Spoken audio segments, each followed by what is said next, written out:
think of Lee Sin and Canyon, I just think of that play from last year in the top side of the map where he pressed so many buttons in exactly the right order at exactly the right time. Like, there have been Lee Sin plays all over the place for many, many years, and that is like, by a country mile, the most impressive that I've ever seen. If that play had happened in a finals, I feel like it would be in the top 5 plays of League of Legends of all time, potentially. Everyone would know. But it happened in a non-critical game, so no one remembers it. But yeah. Anyway, we got the victor here. That's Fate's lock-in here. Very basic control mage matchup here, Syndra versus Victor. It's a scaling game this time around, and this is what happens with the Sivir Zeri handshake that we do have, and we will see a lot. So settle in for the next 2 weeks before we hit 13.2, because there's going to be a lot of this.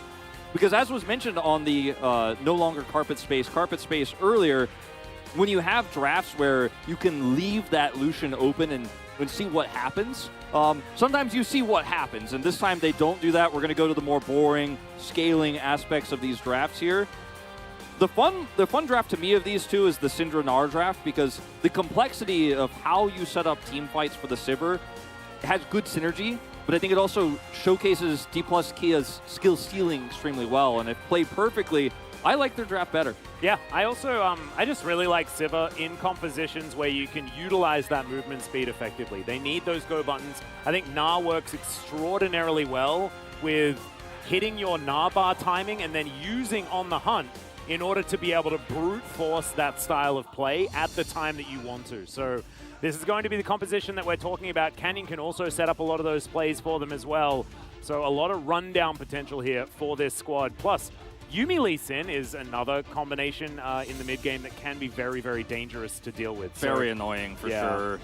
I think Krako's got a very difficult job ahead of him this game to manage both lanes. Exactly right. But here we are, onto the Rift for game number 2.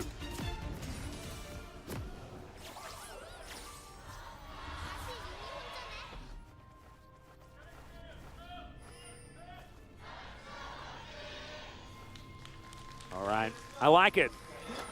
We've got Rascal going back, choosing a different skin. He now has a real weapon.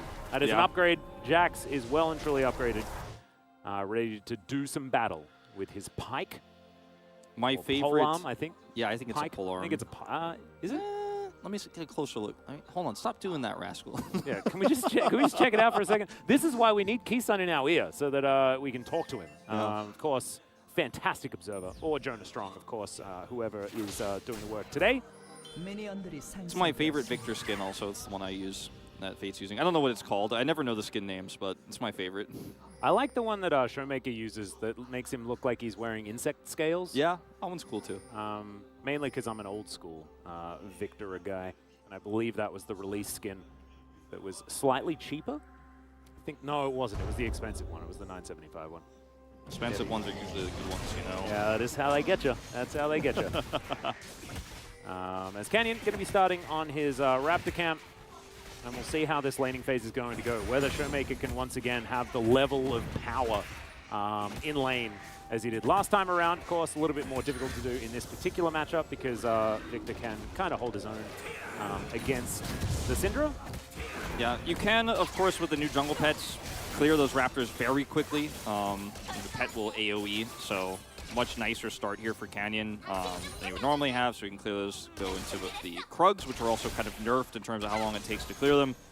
Just gonna have a nice start here. And Showmaker's Syndra, this is 2021 Showmaker here, 19-8, was the good first pick, blue side, like blind pick. Everyone was picking Syndra for so long in 2021 spring. It was kind of boring there for a while, but then she disappeared for a while, and we're glad she's back. At least I am. Yeah, I'm glad she's back as well. Slight update as well with how she works. No longer just upgrading when you get spells to max rank. It's all about getting them splinters working.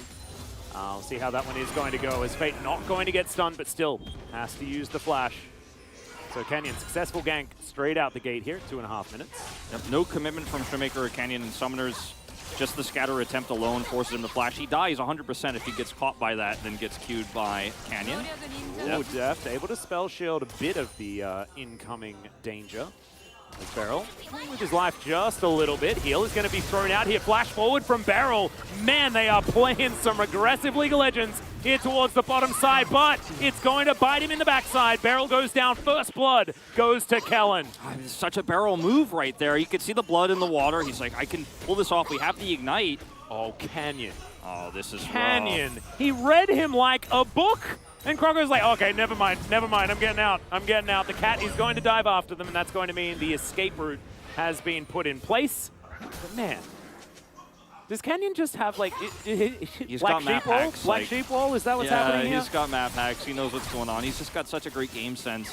And when you're trying to play around top side like this, after you make a bottom side play like that, where Beryl dies, you've got to get something cross map. You're trying to set up things on both sides of the rift, but it's pretty easy for Canyon to figure out. There's a high possibility of this. He's there to punish, forces the gank to fail, and still a significant CS lead for Rascal this time around, having a much better time in this lane than he did in the previous game. And remember, he forced Hop at level 1 last game. Yep. So very different game here, but he's having a much better job, or having a much better time this time around. But let's go back to this bottom gank, where Beryl is super low, and they heal to engage to put him into flash range here, but it just doesn't matter. Sivir's damage is too high at level 2. In the meantime, bit of a battle here as Fate's going to go down. That's the resonating strike. We knew that he was going to fall, but Croco not able to get anything in response. And this game, last time around, DRX were able to get that first blood, start off on a decent footing. This time around, it's all D plus Kia. All I can think about is that, Beryl gank there, bottom side, the flash forward ignite, and I think this really, this is a matchup that normally goes pretty back and forth. It's a slow, boring matchup where one player doesn't have insane prio, or one duo doesn't have insane prio. You don't actually have a massive amount of control, but because of that play, they actually do get a huge edge.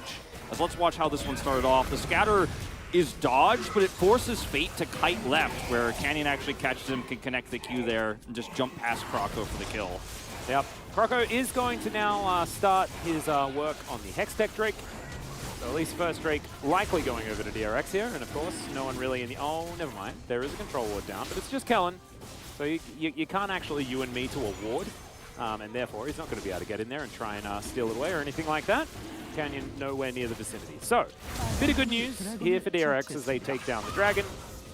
But that is, I mean, we're clutching at straws when it comes to DRX. Good news here in game number 2. Yeah, it has been, I think, really just about Rascal, and we haven't panned up to the top lane too much, but as 6 is hit for Kana, this lane can change quite significantly. You can see it on the minimap how it has changed, where the position of the wave is, but at least Rascal has taken a pretty nice edge up there in the top side, and that's one of your big win conditions later on with this Victor comp, where you have the scaling with Zeri Victor, but you also have the ability to threaten team fights on your terms despite the good engages, if that Jax can side lane and put the threat on those inner turrets and inhibitors when we get to the late game. Got a lot of win conditions, but so far it's been pretty smooth sailing here for Damwon, or rather D+. Yeah. So I'm going to get fired. Yeah, Nar is going to get avoided. It's all right. I'll be in your corner trying to defend if indeed that does come to pass, Wolf, because I've been struggling with it as well. I was feeling really good about it at the beginning. I'm like, wow, I really haven't made any mistakes. And then it was like just a chain of them. Yeah. Once you get confident, that's when you slip. Yeah. But what I was feeling really self-conscious about it, and then Valdez just like straight deadpan just makes the mistake and doesn't even notice on the no carpet space, and so it made me feel a little bit better about the situation. But I think I've been doing the same thing the entire time, because I don't remember making a mistake, but I think I just say it wrong now because I'm so used to it. That's the scary part. Yeah. I think it's a play-by-play problem, because we don't have a lot of filter between our brain and our mouth, so we don't do a lot of thinking before we say stuff. You don't have a lot of time. You got to talk really fast. Yeah, that's kind of it. Anyway, excuses. We are going to do better in the future. Yeah. What does see the back here is Showmaker goes home. G-Sun's going to have to impose a Chun-On fine. Like, we have to pay 1,000 won every time we mess it up. Yep. That's exactly how we'll start stacking it up. This Rascal's going to respect the Gnar this time. Didn't take a very bad trade before. Like, Kana's not able to chunk him down. So remember last time around this time of the game, Kana was able to get a solo kill with this wave. Won't be the case this time, but he's going to look for the Demolish proc on the turret. Yep. Rascal says no. Yeah, the hop to answer the counter-strike, and that means that there is a decent sort of way of playing around Jax in what can be a very difficult time against this guy.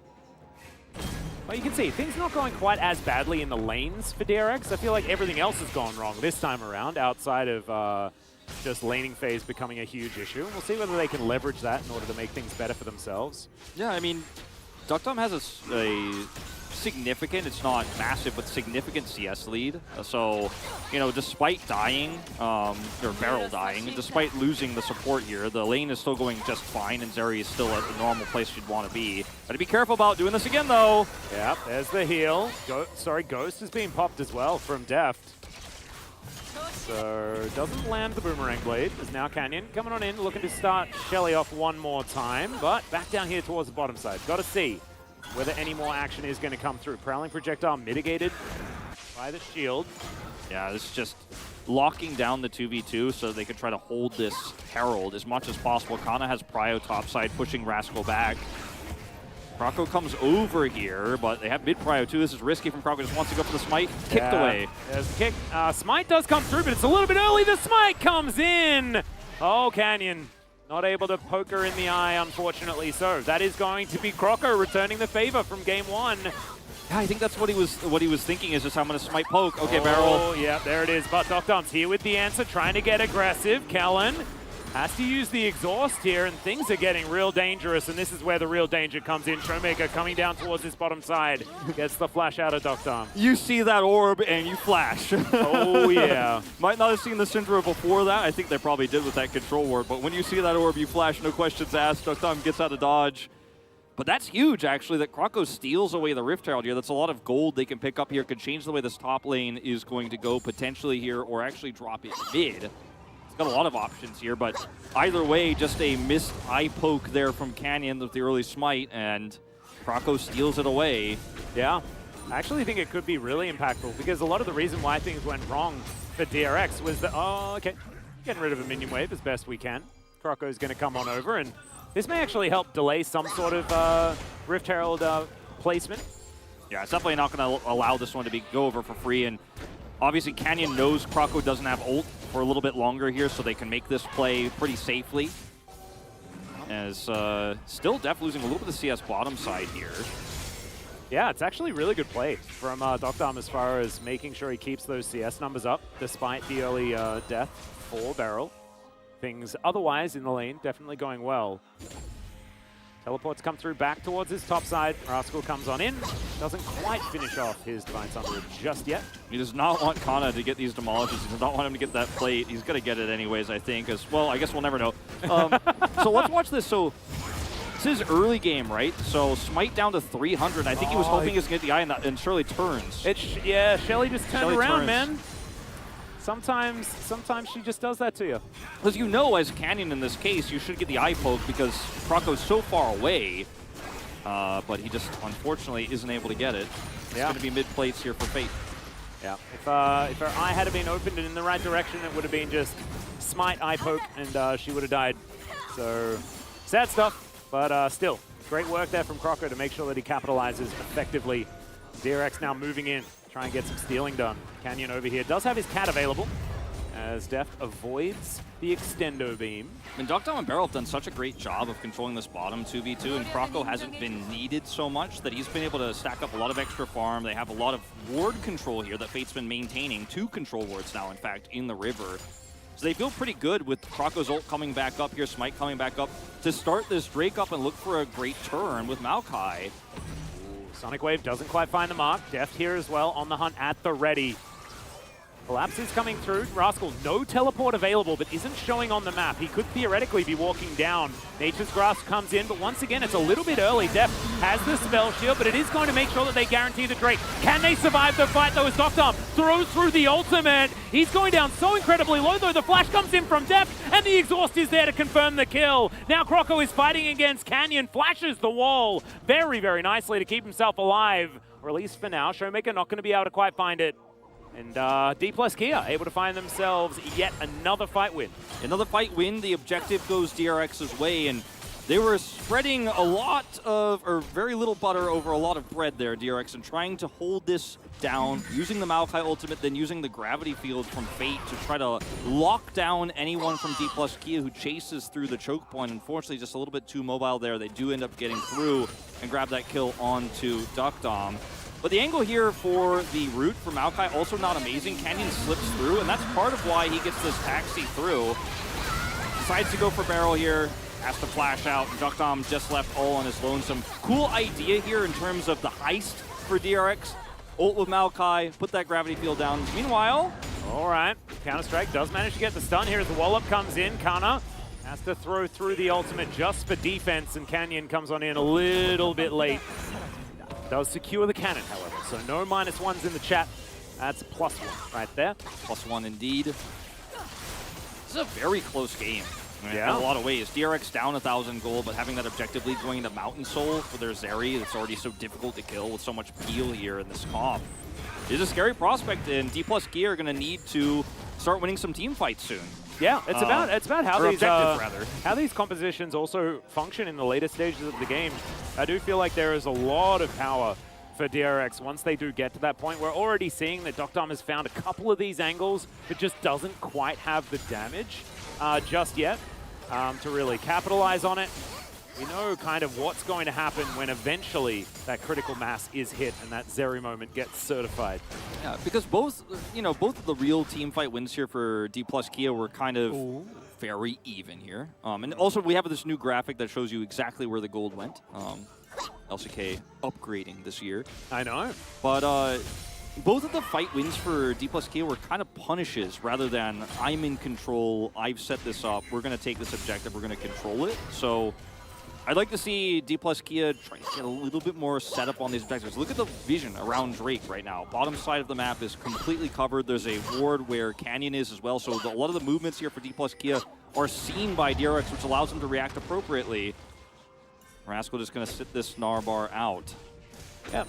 And even on farm now, as Wallop does come through, Crush going to get him out of the way there. As the house has a decent hitbox on it, doesn't it? It certainly does. As Canyon's going to try this one yet again. This time he brings his cat with him, which I think is just a great thing to do. Just if in doubt, bring your cat with you. It'll make you feel better. Duckdom pushing this turret bottom side all the while, so DRX want to slow this down while Zeri gets some extra gold. And Deft is just hitting, of course, the Herald itself, so not getting the same amount of CS, so Duckdom getting a lot of value out of this. I don't think he'll quite get the entirety of the turret, but he got it very low. He did indeed. No plates to worry about. He's going to get it. Yeah, it's just being able to get down here, take down this turret. That is going to be their first of the game, and in fact, first Brick going over to the Zeri. That is really big. I think the DRX making some great macro calls in this game. Yeah. There's Counter-Strike just to make sure that no shenanigans come through from the Gnar. Deft at a pretty good point when it comes to being able to hoover up these waves, as Siva loves to do, as the game goes on longer and longer. Just with Kraken Slayer for now, but looking to grab that next item as soon as he possibly can. And even with a small lead here for D+ Kia, without a 2 Drake advantage right now, even if they take this next one, there's no way to kind of lock the door on this area and say, all right, I'm going to shut you down right here. This is where we're going to start to take control of the map. They can win a very strong team fight here and a decisive one that'll give them a huge edge across the map, but you need to make sure that setup is there. Kraken Slayer is up, obviously, for Sivir. She spikes a little bit earlier when we get to these third Drake fights where it's just that Kraken Slayer versus the Immortal Shield Bow, but it's all about the setup, right? Because if Zeri can shoot a lot for a long time, she will get more value, right? Yeah. The longer fight is hers, especially when you have a Victor versus the Syndra that's a little bit more engage-based. Yeah. Although, Siva no slouch in the DPS department either, so eyes are going to be on both of these critical AD carries in these scenarios. I think that, Zeri has certainly been a little bit more of an issue in more recent games, but still not going to sleep on the Siva factor. Orbs being thrown through, because I like the butterflies in the orbs on this skin. Yeah, Bit of a cool fan, not going to lie. Yeah. But DRX getting pushed away. Boomerang Blade not going to get quite as much value as it looked like it was going to there onto Fate. Still absolutely no worries. Rascal going to have to leap strike, get himself out of the way. They wanted a control ward in there, but it is going to be immediately removed. As we're fighting towards the very first Mountain Drake of the game.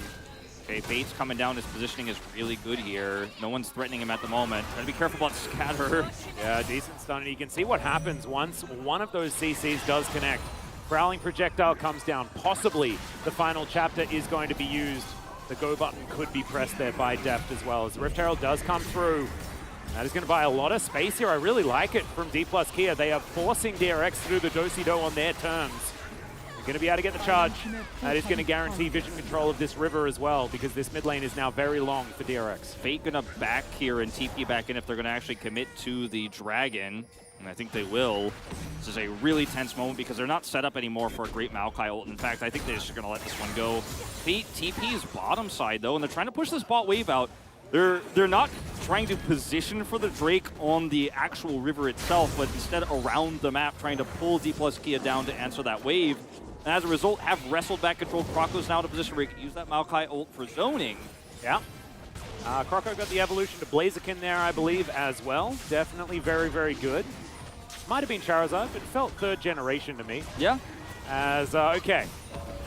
D+ Kia, can they get themselves the steal? They want to do so to avoid the soul point that will be available here. Could potentially just go for a fight instead, as now Croco getting a bunch of this help back. There's the Nature's Grasp. Now he's just looking for Deft. Dives towards him. That's going to be the secure of the dragon for D+ Kia, and it's a disaster in its entirety for DRX. Oh my goodness, it couldn't have gone more wrong, as the Q does miss there from Canyon, but he's got a safeguard. The skate over the wall. Is the Q going to connect? No. But Doctorm is on the wrong side of the planet. Now, Deft is going to come on in. I guess no one really wants to try and tango with this Zeri, who's now underneath the turret. Deft does eventually take it down. And this that time, was not it for DRX. This time, D+ Kia are going to have their cake and eat it. Is trying to dive through here and actually force this fight so deep into the backline onto Deft with the knock-up there from Lulu is so aggressive that everybody is trapped here. You're dealing with Syndra, you're dealing with Meganar, and you've just walked right into all the CC. You need to carefully position around because you've decided now is the time we're going to dive the AD carry, and the result is disastrous. D+ Kia walk away with Dragon and a massive team fight win. So much money for Deft. 4 kills now in his pocket, and this game was close until this moment. Now D+ Kia have really pulled ahead. Yeah, and I was focusing a lot on the Drake in that last fight, but Canna getting over that wall, narring everyone in, really just put a big stopper on what DRX wanted to do. So once again, Canna's Gnar is just really good. And you can understand why they're putting so much priority on it. Of course, Canna has been a real mastery player. I think we began talking about mastery players when the likes of Crown was still playing here in the LCK back in years like 2017 with his Malzahar and stuff like that. But he's the type of player that really latches on and plays extraordinarily well on a few picks at any one time. But those picks are really, really good. It used to be like Lucian and Graves and stuff like that. But this Gnar has always been sort of in his wheelhouse. Yeah. But it's looking like it is starting to move up to #1 here after today. And it certainly is based on the stats that we have for 2023. Okay, well.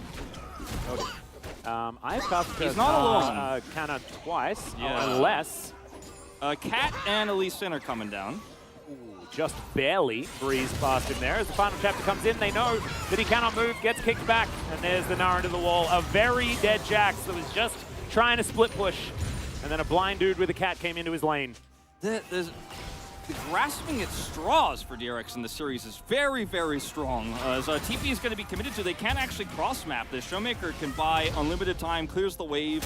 Yeah. And now, I mean, as DRX, you've lost control of the bottom side lane. I mean, Sivir is just going to go over there and lap up the turret gold. And like when you look at how this comp functions as DRX, it is basically a long-term, longer fight Victor Zeri comp. But when you try to force dive, like we saw on the Deft, it can backfire because there's so much peel. When you try to force side lane engages, we talked about how great Jax is in the side lane. Okay, try to kill the Gnar, try to get on top of him, but he kites you, gets his speed up, and then you take so long. Like Canyon has enough time with the speed boost from Yumi to come in here and take you out. Narbar's done, easy peasy cleanup. And this is just, unfortunately, desperation and a small macro mistake from Rascal, thinking he had enough space to pull this off, but In the 1v1 was going to struggle, but in a 1v3, no chance. Absolutely. And I even think that Rascal might have been able to make something happen in the 1v1 if it was just them left alone and kind of didn't want to leave. Like, maybe there's a chance there, but even the cross map afterwards doesn't work. And oftentimes when you're playing these 1-3-1 style of compositions, even if the top laner dies in the split, you then are able to leverage that to get something cross map. But that also just did not happen because Canna still had the teleport available, could get up there to defend not only the top outer turret, but Showmaker as well. And Syndra's wave clear, you know, it's just so easy to wipe those minions off the map and say, you can't dive this anymore. There's no minions here. It's not going to happen. And kind of gives his teleport kind of in response. Like, yeah, you saved me, I'll save you in a lot of ways. Like, my team saved me, and I'm going to make sure that Syndra's okay topside, Showmaker's fine, and now he's just back in the bot lane, pushing again. That turret's down. And this suddenly feels like a game where Damwon Kia is in complete control. Instead of punishing DRX's setups, now DRX can't even set up on these objectives. Not a chance. So now, D+Kia on a bit of a push in the mid lane. Canna splitting on the bottom side. Showmaker doing the same top side of the map. Shadow Flame is done here. Feels like a lot of these item spikes are coming in a little bit too late for DRX. Showmaker now holding down the fort. Was presenting a bit of a target for himself as DRX just desperate to try and find a team fight that's going to work out. Def maybe out of position. Chaos Storm comes in. Feeling like maybe that was the option, but now Canyon lands that Q and thinks about going for his own battle. Rascal's going to teleport into the mid lane. That is going to spell the end of the aggression. Decent amount of damage onto Beryl there with the Force of Will. Yeah, it's a support still going to eat so much just from Force of Will alone. Showmaker, level 14, but he is going to hit hard. And I don't even think he needs the true damage portion of the upgrade of that ability to do true damage to Beryl right now, as Rascal thinks like he's found Canna. Now in the back of this pit, a bit of the Thunderdome there happening, and Canna wants out. He's just going to bounce over that wall quite nicely. Remember, have we learned DRX? Going to have to play this one slower. Do not heavily commit to the back line, or you will be crushed by all the CC this comp has to offer, especially when Narbar is up. Got to play this one slow. Yeah, bit of a Rascal flank to come through here as well. Does have the ulti available if they want to go for something. Decent poke damage onto Showmaker there, as now we've got Meganar. D+Kia, it's time to go for a bit of a battle, and once again, it's kind of just looking for that angle, looking for that approach. Should just let this time out, play it slow, pull the Drake back. Rascal tracks it, knows where the Narbar is, maybe look for a turn here. Yeah. Now they can dive onto him, but Canyon's just going to dive over. There is the final chapter. It's a fair bit invested as they just boop him into the Dragon Pit. Nature's Grasp going to come through. Canna is out of this fight completely, but that teleport is just about to be back up yet again. Then he can start recharging that Narbar one more time. He's going to go home, get that health back. DRX is going to desperately try and secure this dragon in the meantime. Fate going a little bit too far forward there, but does a lot of work onto Showmaker in that backline. Rascal now takes control of the Drake, but here comes Canna. He doesn't have any Narbar, but does he even need it? Fate is going to be taken down first. That's another kill for the Sivir. Canyon grabs another, and the Dragon is just going to be forgotten because D+Kia just want to kill all of DRX's members. It is finally going to be taken down here, but now it's hide and seek as DRX attempt to escape. It looked like the fight that would never end, but Kana surviving is massive, comes in there, hops over the wall. He's not done yet either. He's got a Yuumi on his back, and he wants to make sure this is a full wipe. Rascal also out of luck, and this may be the beginning of the end of this game. Oh, there's the counter-strike. There he goes, 1,000 gold for the Jax. So that is definitely good news, but the good news is going to stop there for a moment because now Croco is circling the drain. There he goes. But still, Rascal, last man standing, is going to be able to pick up a bunch of extra money. Yeah, he picks up 1,000 gold, be able to, easily escape and go home here. I think he wanted to stick around for those extra minions, but Beryl said, nope, you're going home. I'm going to hold this wave. But this fight lasts forever, right? And DRX really got split and had to come around the back of this pit. And once again, it's this Rascal engage. He uses his cooldowns, and then Kana's like, you can't peel through your backline anymore. Jax can do nothing. Look at where Rascal is in this fight, and Kana's like, I'm back here, I'm full health, I got hop, I'm going over the wall. And DRX are trapped between a rock and a hard place. I know that's our favorite thing here to say on the LCK. Hey, first time of the year, though. Yeah, first series of the year, first time. Beautiful. Yeah, we would go to the end of this, and it's just really sad. But I think that Damwon Kia are just so patient, even against the Victor comp, where there's so much long-term damage. The Victor can keep chipping away. As managed to get that kill as well. Okay. Rascal is at like 0 health. Let's see how this happens. Oh, Deft just walks forward and that's, wow. Okay. Deft was just like, but I can just hit him with one ability. It's fine. What is Jax What does Counter-Strike do? I can still shoot him while he's doing that, right? It happens to all of us. You know? It does. Happens to the best of us. Quite literally, it just did right then. We saw that. You have 1 health in League of Legends, you still do the same damage as if you have all of your health. Yeah. And if you can't die, you will do it if you can close that gap. Well, it's now 3-item Sivir, so as much as that was great for Rascal to grab the 1,000 gold from getting that kill, he is 100% of his team's kills right now. And that isn't a good thing. Sometimes that's a good thing, you know, because it's like, I've had such a great early game. Look at all these kills. Not so this time around. There's D+K just moving towards this mid inhibitor turret. The Baron is actually still alive, but they're still just going to try and break things open. Turret going to fall down towards the top side of the map. Good wall up there as Canna avoids the Counter-Strike stun. And the rest of D+Kia are on their way towards this top side. Canyon not wasting any time. Glitterlance is going to go wide. That actually might spell the death. No, it doesn't. Because Canyon went for a bit more of the greedy Sonic Wave, aiming for Barrel. Scout of the week, not going to find Croco there. But this is going to be the end of this turret, and so much control around the Baron pit. DRX have 1 controller left in the pit, but it'll be cleared very quickly. And this becomes another jockey for position around an objective here. Canyon will likely go over there and clear that one out. I guess not. Yeah. Just not going to clear that one. But look, DRX's win conditions here are, once again, longer team fights around objectives. And at the beginning of the game, they were doing a great job of starting that poke war off with Fate and getting into position to chip away at the front line. Wait for Kana's Narbar, play it out slowly. The way they played that second major Drake fight was way better than the last time where they tried to dive in and kill Def, which failed miserably. But it still wasn't enough in the end because they chased so far towards Kana, and he escapes, that they're on the wrong side of the pit. Damwon, or rather D+Kia, actually get back control. And with the amount of control they have on the map, they can just, after resetting, group up here on Baron. We will hopefully see that ward cleared this time around. They just aren't going to check the pit. Yeah. But that's okay, it happens. And I mean, now as DRX are like, okay, we're looking for that 3rd item Zeri. Got that point now. Let's check that box. Yep. But need a real team fight where she actually gets to pop off and Kana doesn't actually control the entirety of the team fight. It feels like this has just been Kana's Gnar day. It certainly is. And he's been playing around his Gnar bar very well. I thought that at the beginning of that last battle, right, when Kana went down extraordinarily low, had to back, that was a possibility for DRX to get in there. They played around the Gnar bar very well. They saw it go off, and then they waited and waited and waited, and then went for the battle then.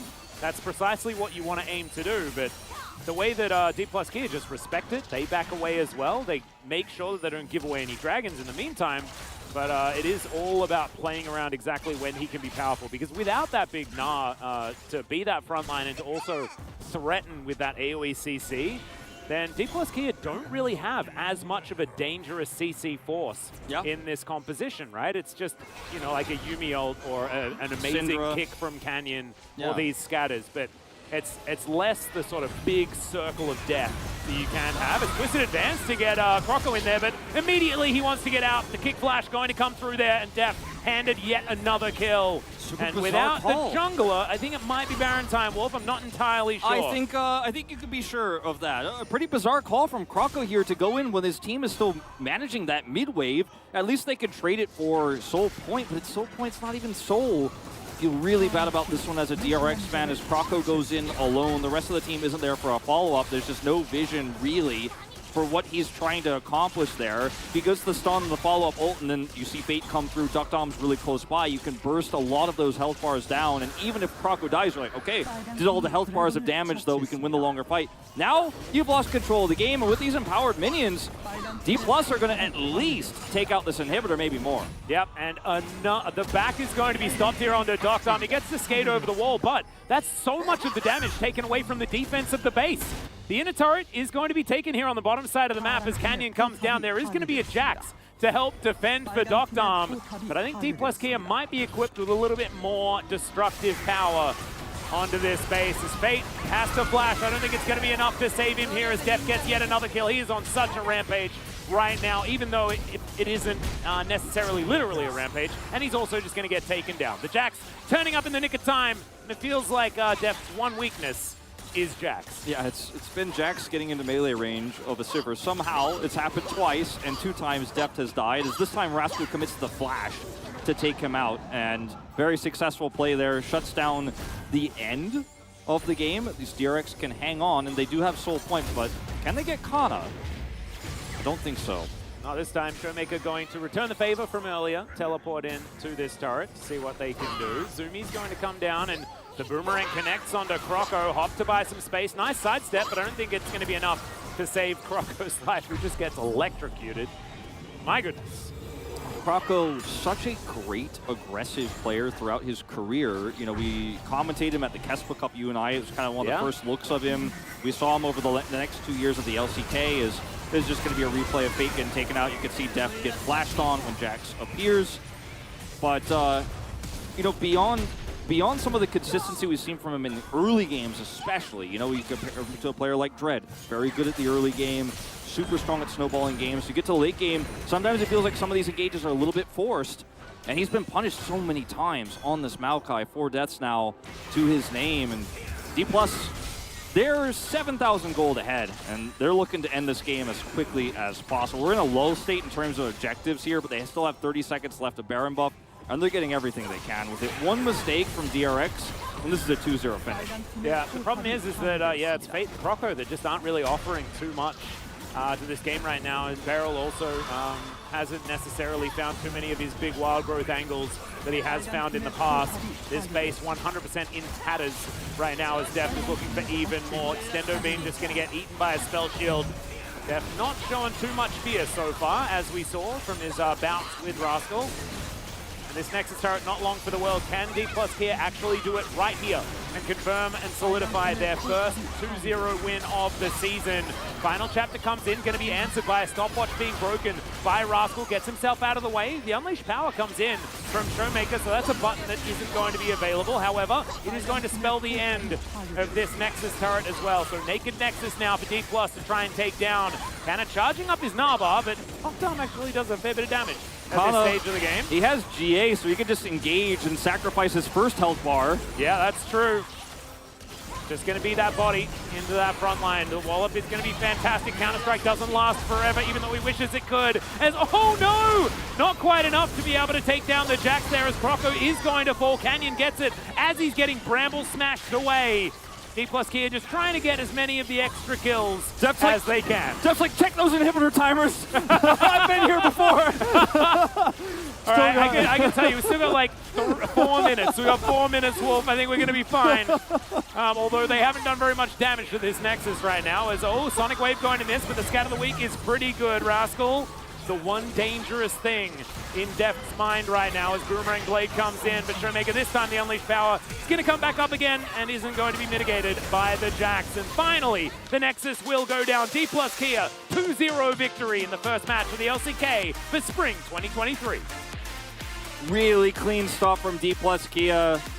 And with Kana slotting in so well, sure, it was a very one champ look we saw from him both games in NAR into the Jax. One champion, one matchup. But he played all aspects of the game so cleanly. It's really refreshing, I think, for D+ Kia fans coming to today's matchup. Perhaps worried about how long it's going to take for Croco, or rather for Kana to slot into this team after we've had a revolving door of top laners. After Nuguri went to FPX, then you had Khan, then you had Birdall, then you had Nuguri back again, and now you have Kana.